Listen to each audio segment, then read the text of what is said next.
Let's make Pinot Grigio.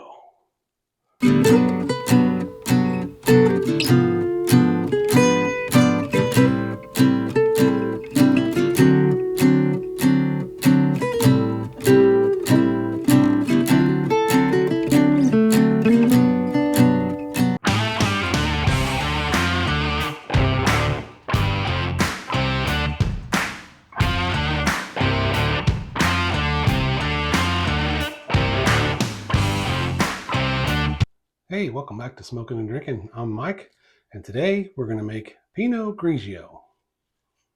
Let's get started. So, Mrs. Smokin' and Drinkin' is always asking, hey, why don't you make a Pinot Grigio? She loves Pinot Grigio. Well, I can't get Pinot Grigio grape juice concentrate, but I started thinking I can do it from a kit. I have here Wine Expert Pinot Grigio 1 gallon winemaking kit. Got it on Amazon. It's got everything you need in there to make 1 gallon of Italian Pinot Grigio.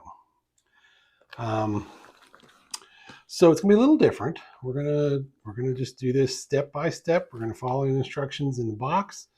It has everything but the water. So we've got our water and our fermenter, our airlock, our stopper, our hydrometer, got everything we need. It's all been sanitized in the sand tub. So let's just get this box open and get the instructions out and see what it takes to do it from a kit. So the first thing we see is a big old bag of what I'm assuming is Pinot Grigio grape juice concentrate. Got a handy little stopper on there. What else have we got in here? Set you aside for now.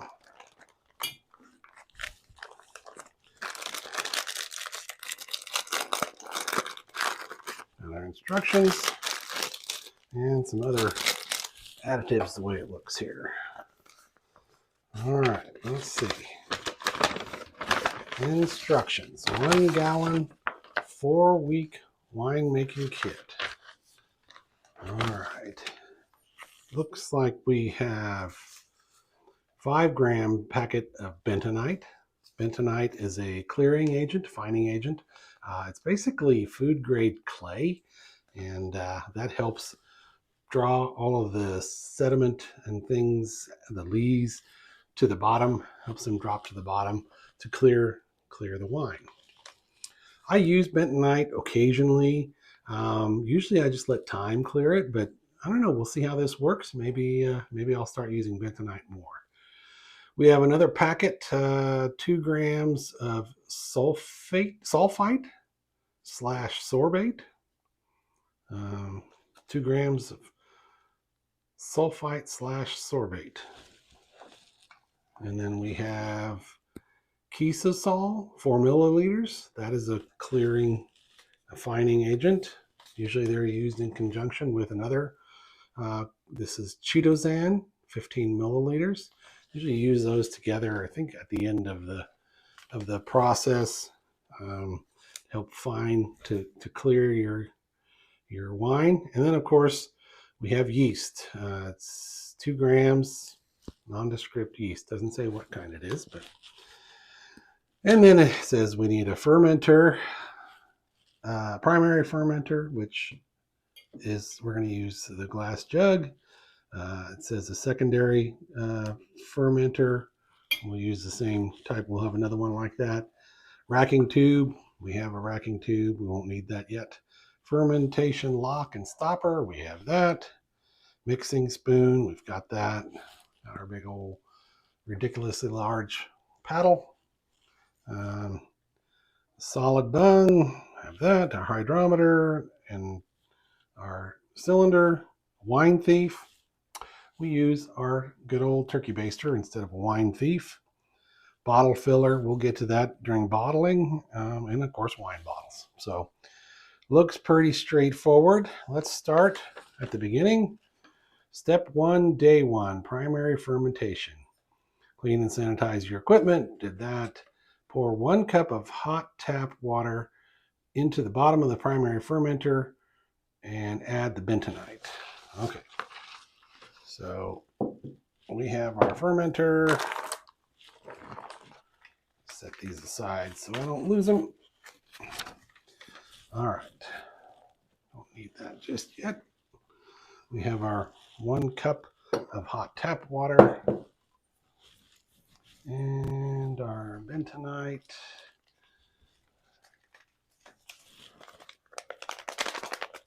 It says to pour the tap water into the fermenter. I've got my sanitized funnel. It's just hot tap water. I didn't boil it or put it in the microwave or anything. All right, we got our 1 cup. And then it says to add the bentonite. Since that's wet, we're not going to use that for adding our bentonite. Should have cut it. Probably would have been a cleaner pour. And like I said, it's just it looks like it's gray. It's just a clay of sorts. Just going to add that in there. Try and get it right in the center so that it goes to the bottom. Don't want any stuck on our fermenter neck. Okay. And then it says to mix well. And it is normal for bentonite not to fully dissolve in water, which I have found is true. We're just going to give it a swirl and kind of a shake. There's a big old clump right in the bottom. We might use our narrow end of our big old paddle if we can get it in there. Nope, we can't get it in there, so we won't be using that. I have another fermenter that's got a little wider neck to it, a little wider mouth. I can just get that in there, but this one is not wide enough, so the bentonite will dissolve eventually.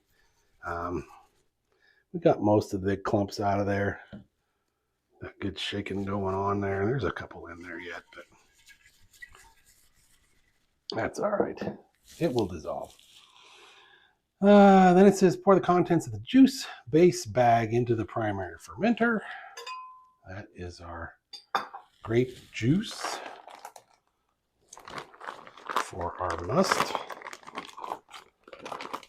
And we can get this cap off here without making a mess. These caps, I've watched other people do this. They can be tight. Okay, we got her. All right, so then, oh, it smells good. Smells like grape juice, which it should. All right, and we just pour it into our fermenter. A pretty golden brown.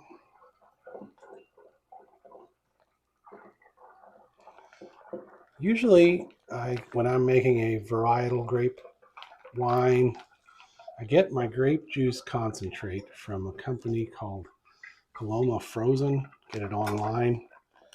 I can get a quart jug of 100% varietal juice concentrate, but they do not have Pinot Grigio grape juice. I have to write to them and see if they can get it, but that's okay. All right, we have the juice from the bag, and it says if there are 2 bags, use the larger one now. The reserve small bag is not added in the step. Sometimes they come with a reserve bag. Sometimes they come with the stems and the skins as well. This one just has the 1 bag. Then it says to top the primary fermenter or jug up to 1 US gallon, 128 ounces, with good quality cool drinking water. And I have that. What I'm going to do, since there is some amount of juice still in the bag, a little bit, not much, I'm going to pour a little in there and kind of rinse this bag out. Might as well get everything we paid for, right? So we're going to just carefully add about, I don't know, 16 ounces, 20 ounces, something like that. Just enough to kind of rinse the bag out. Try and put this back on. Yeah, that'll work. Just kind of give it a slosh. get some of that out of the corners. Okay, and get this back off. That is tough to get off of there. And then we're just going to add that to our fermenter, because the water was going to go in anyway.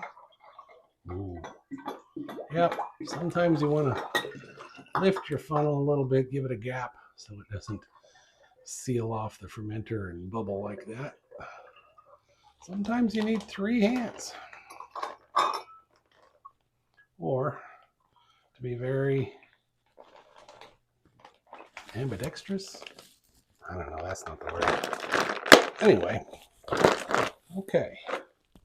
Add the rest of our water. You can still see the little clumps of bentonite floating in there, but that's okay. It says to bring it up to 1 gallon. There's a mark on here where it says 1 gallon on the fermenter.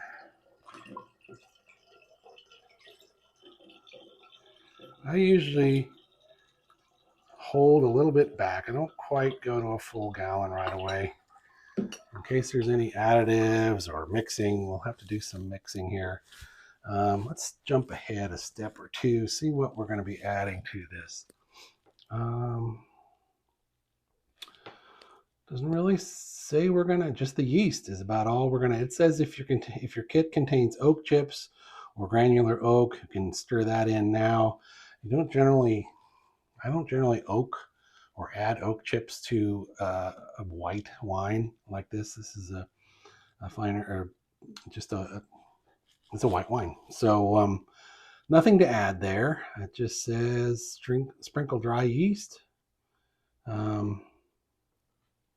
They say to put the sulfite sorbate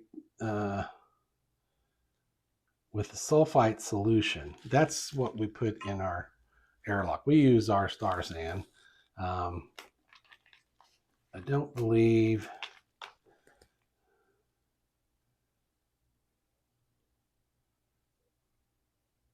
this packet is not for that purpose. So we'll just use our Chitosan.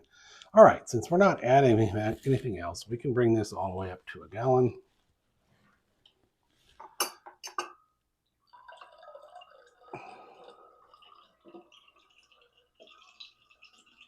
I didn't know exactly how much was in that wine or juice was in that kit, so we have a little extra. We have about 20 ounces left over. We are just slightly above 1 gallon because I wasn't paying attention. That's okay.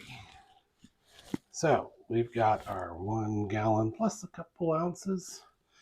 You can see it's lighter on the top and darker on the bottom. We need to give that a good shake. Get that mixed up, because we are going to take a reading. Always want to make sure if you're using a stopper with the hole in it like I am, you want to make sure you have your thumb on there, or you'll be wearing your Pinot Grigio on your shirt. Okay, that looks pretty good. I want to get it mixed up because we're going to take a reading and we want to have it mixed well. All right.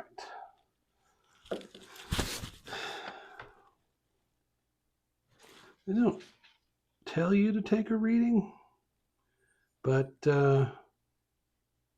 they have a spot where you should put the starting gravity. So either I missed it or they don't tell you to take a gravity reading, but we're going to do that anyway. We always do that. That is standard procedure. All right, so we're going to add to our cylinder. Try not to make so many bubbles, Mike. Makes it easier to read.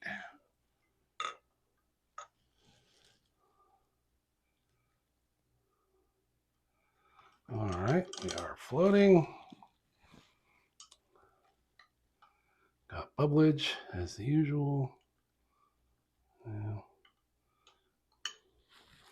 give it a spin, maybe that'll help. Never does. All right, we are sitting at, come back around. We are sitting at 1.080. Okay. Let's grab our calculator, see what that's going to work out to. 1.080 minus 1.0 if it ferments to dry. 0.08 times 131.25, which is our multiplier. It's going to be at 10.5%. That's not bad. That's all right, in the range of a wine. This is a mild, more of a mellow wine. So they do have a spot for the date and the specific gravity. We said 1.080. What happened to my pen? I have to get my pen.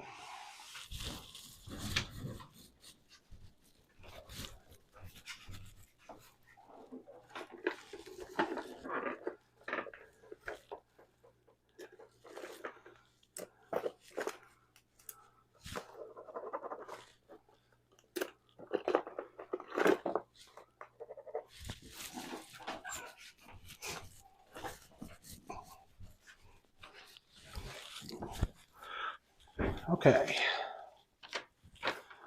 1.080 is our starting specific gravity. Today's date.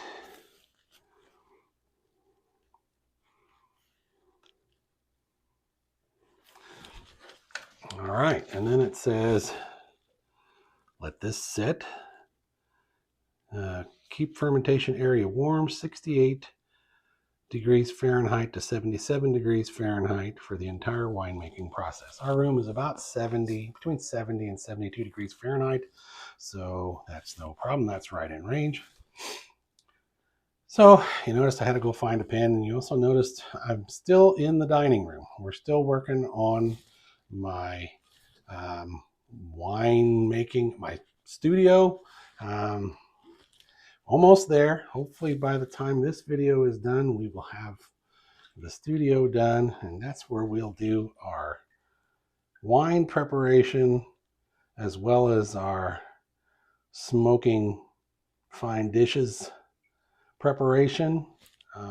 It'll have everything I need, kitchen style setup. It'll have refrigerator and sink and all the good stuff that goes into it. So hopefully by the end of this video, we'll be in there. Keep your fingers crossed. Okay, it says let it sit for 14 days. So we'll be back in 14 days. For you, it'll be just a couple seconds. You guys forgot to remind me. Didn't add the yeast. Not going to do much. It could ferment just with natural yeast that got on all of these products while it was sitting here. There is natural yeast floating around everywhere. That's how they did it back in the old days, hundreds of years ago. They didn't have yeast packets. They just let it sit out and let it ferment naturally. But we have the packet. We might as well use it. So you thought I'd forget, and I did. I need you guys to help me keep going on the straight and narrow here. Don't forget things. I'm getting older, you know. So, all right. So get the airlock. I'm going to give that just a little swirl. You don't have to. The yeast will fall down in there and mix real well, but I don't know. I like to watch them get mixed up. Probably shouldn't do that because then I have a lot of it stuck on the side of the fermenter. Yeah. See, when you mess around, then sometimes things don't work out the way you hope. I bet I can get most of that off of there. It doesn't matter. They'll do their job. These 5 or 6 that are stuck up there, they'll just sit up there and wow. Today is one of those days. I am all over the place. I can't wait to get into my studio.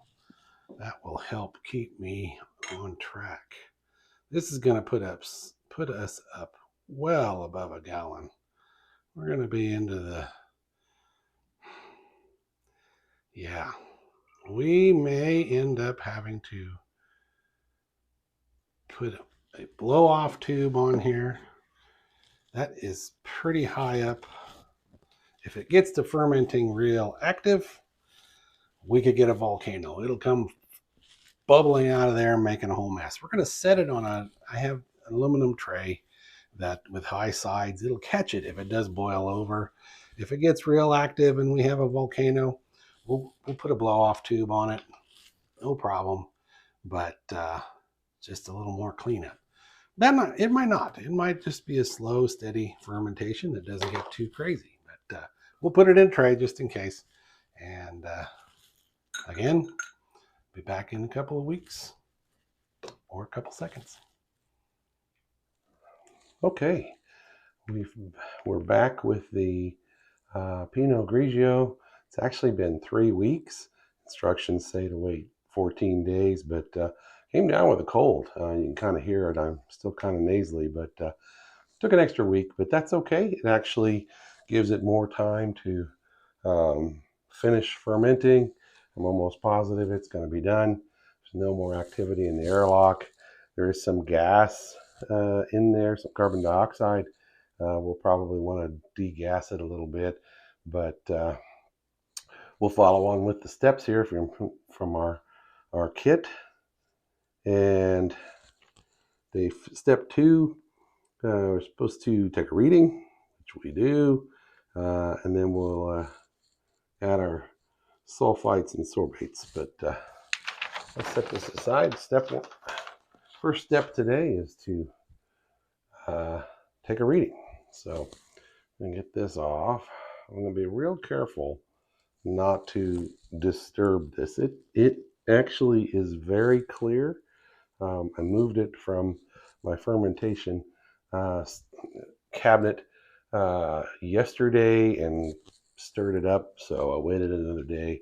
But it is cleared out again, so we're going to be very gentle in how we do this so that we disturb it as little as possible. As always, everything's sanitized in the sand tub. Let's just gently get us a sample here. There is some Chitosan on the side of the fermenter, so I want to be careful not to knock that off into our wine. And I'm just always amazed at how clear this comes out. Now, we did put bentonite at the beginning of the fermentation, so that definitely helps clear it out. And then we'll add some other ingredients here later to continue to fine and stabilize it, clear and stabilize it, I should say. Okay, so we can see by the lack of flotation from our hydrometer that it is finished. We can stop spinning and bouncing. Looks like we're going to be at, come on, come back around, 0.990. That is done. So let's set this aside for now. And it is very clear. That is nice. I like I said, and I have said many times, a clear wine does not mean a better wine. It just looks nicer. But let's record our final gravity here. And it was 0.990. Just out of curiosity, let's see where that lands on the ABV. 1.080 minus 0.990 times 131.25 is what the calculation should be. And it's 11.8%. So let's call it 12, just for fun. Doesn't really matter. I'm not selling it. So, all right. So next step will be to transfer it to another fermenter. Normally I'd transfer it to a wide mouth, but we're going to try something to degas this. There's some bubbles in there. That's the star sand. I have a vacuum.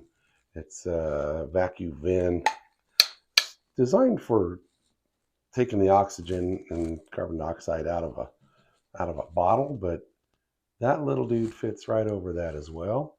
So you just do that, and I have done this before. It pulls the carbon dioxide out of the wine, and hopefully you'll be able to see that when we get to that point. But for now, we need to get our auto siphon, and I'm going to leave the cap on. There is a really nice Yeast cake on the bottom, and we try not to get into that and disturb our wine since it is so nice and clear. But we are going to let it set a little longer. So if we do get a little in there, it'll settle out. But again, I apologize for my croaky voice, but we'll get through it. I'm probably going to have to lower this below. I'll just hold it down below. I'm going to try not to scrape all this off of the sides. Gently down into the wine, about halfway down. We'll give it a few pumps to get it started. And then we'll lower this down so that the siphon works. And we'll just siphon this into our other narrow mouth 1 gallon carboy. All right, well, I stopped a little bit short. I was trying so hard to stay out of the Yeast cake that I stayed a little too high and the siphon quit. But that's okay. We'll just have a little less.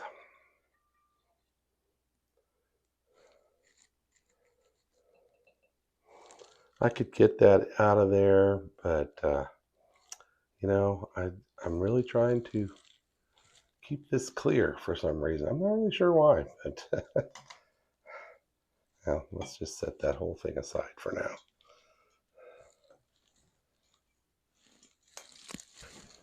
Put that there.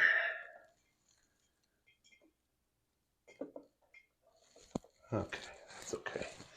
And it's starting to drip all over. All right, as you can see, we have less than a gallon here. We have some in here still. I'm going to taste a little bit of it, add the rest back in. Need a glass. Okay. Slide to the side. Oh, that is nice and clear. Pour a little bit of this into our glass.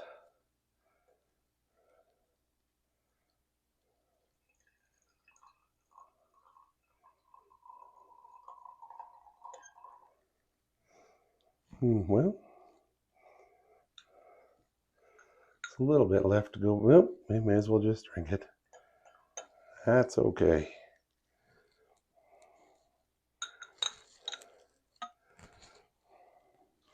Put that in our sand tub. All right. Boy, that is very nice and clear. It's a nice goldenrod color. There's a nice mellow aroma to it. Boy, that's nice. Let me set that aside for just a minute. We're going to move on a little bit to our next steps. Let's see what the instructions say.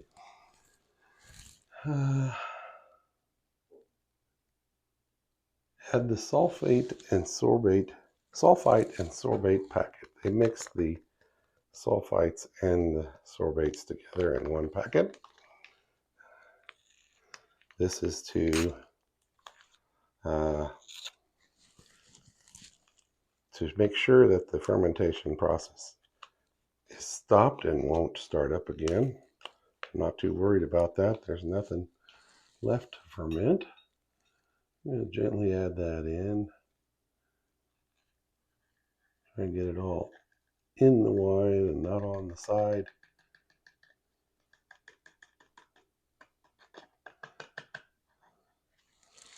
Okay. And then it says to agitate the wine to degas.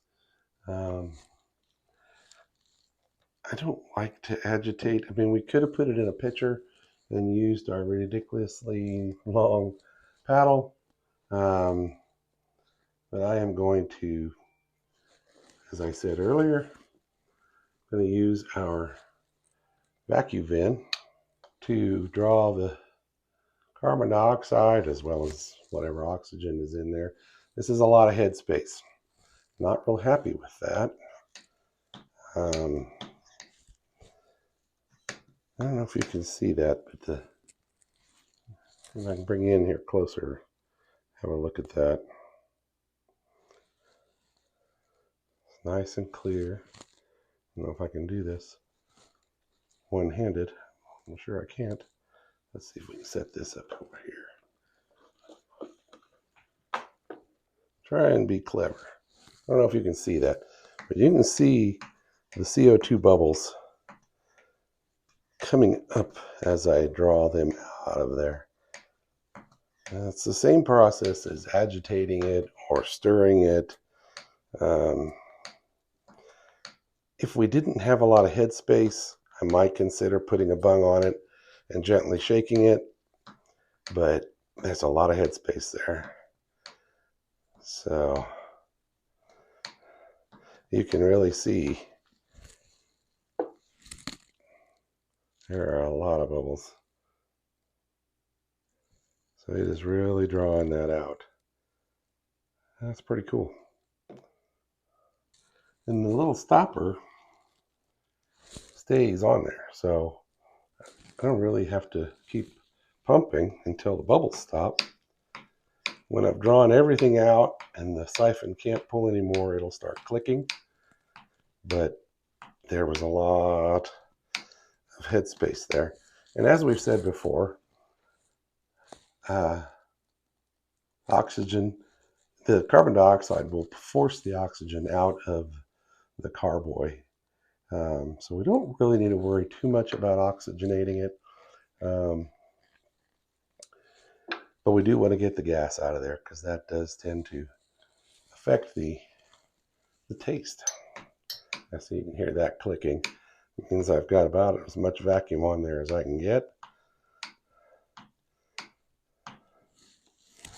We'll just let that degas for a little bit. Let's have a taste of this while we're waiting. Dinner and a show. Or wine in a show. Like I said, it has a really nice aroma. A light, fruity aroma.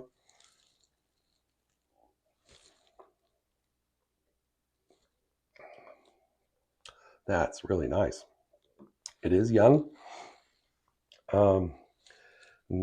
You can kind of taste that youngness to it. Some people call it a foot.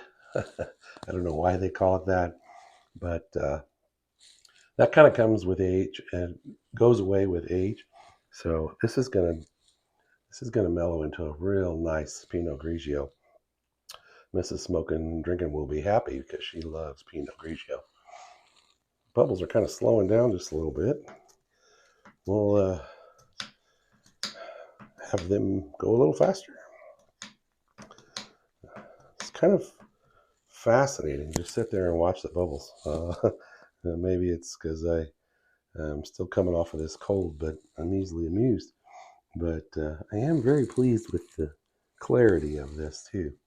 So some people will, to reduce the headspace, they'll add a similar wine to this, like another add some more Pinot Grigio or Moscato.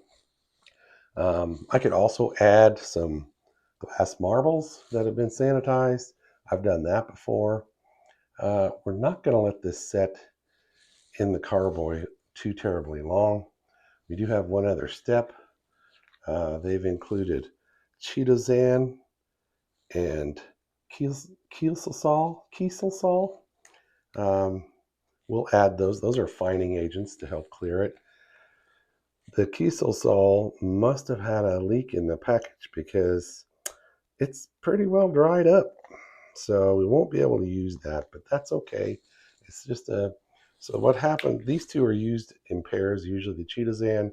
From what I understand, the particles left in the wine are attracted to the positively charged ions in the Chitosan, and then the negatively charged ions, the particles that are clinging to the negatively charged ions, attach themselves to the Kieselsaal, and it drops to the bottom. It's a lot of science. I could add something like glycerin. I could add more of the bentonite. There are other things you can add to it, but it's so clear already, and we're going to add the Chitosan. I'm not too worried about it. I think the bentonite during fermentation helped drop a lot of that out. So there is still a lot of gas in here, but I think we're going to move on and add the Chitosan. Chitosan, Chitosan. Okay, need scissors. Let's get this off.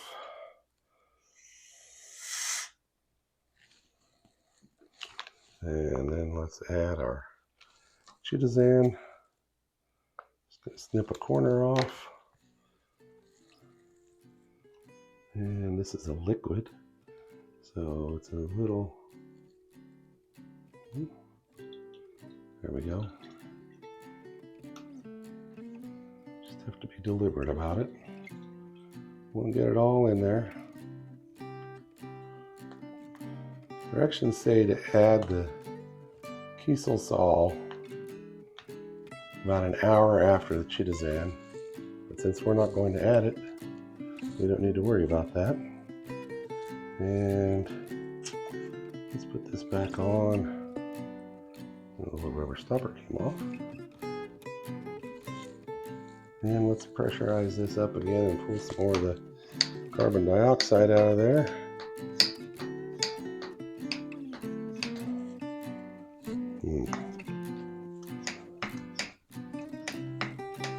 Taking a little more to get that up out of there.